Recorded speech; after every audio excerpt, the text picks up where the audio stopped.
That's one of the great things about not worrying about a PG-13 rating. I've done so many films, and in this case, politicians have scandal. They have sex scandals, and they speak, when they're off camera, very colorfully. So we wanted to give, especially Will Ferrell's character, a chance to articulate his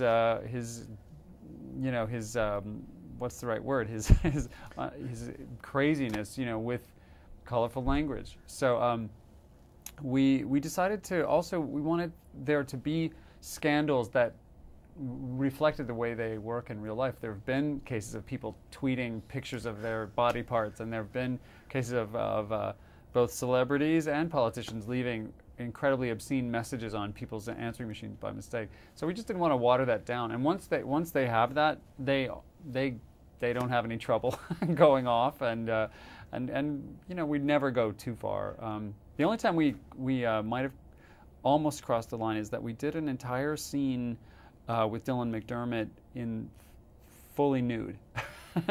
And I like your face when you saw that. Yeah, he did a scene when he was in Cam's house after he had dumped Marty and wasn't organizing his campaign anymore, where Marty comes to visit Cam, and the way he finds out that Will Ferrell's character is being taken care of by Dylan McDermott's character is Dylan walks out of the shower stark naked and has a normal conversation.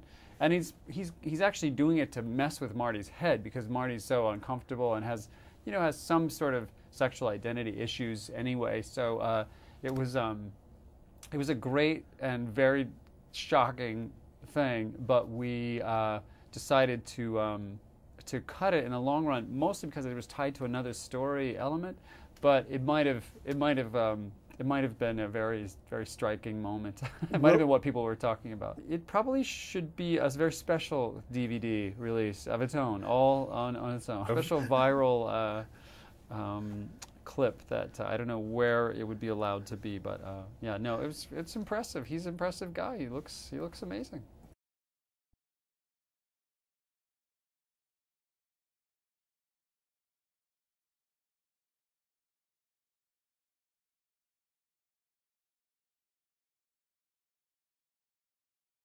I mostly just try to create a situation where they can feel free to try anything.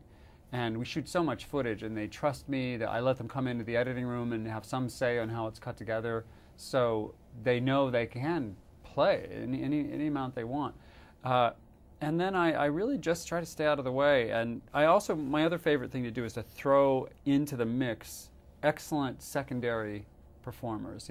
Tertiary, the other one or two line people are often great. Like the guy in the Rainbow Land debate who jumps up and says, "I'm an American, I'm not going to go to Rainbow Land," where Zach's accused Will of writing a communist manifesto about the Rainbow Land and the pot of gold that was shared among the elves, or some ridiculous thing. So that guy threw a wild card into that scene in that debate that changed everything and made it really fun. So that's my job, is to cast the rest of the movie to create trouble for these guys.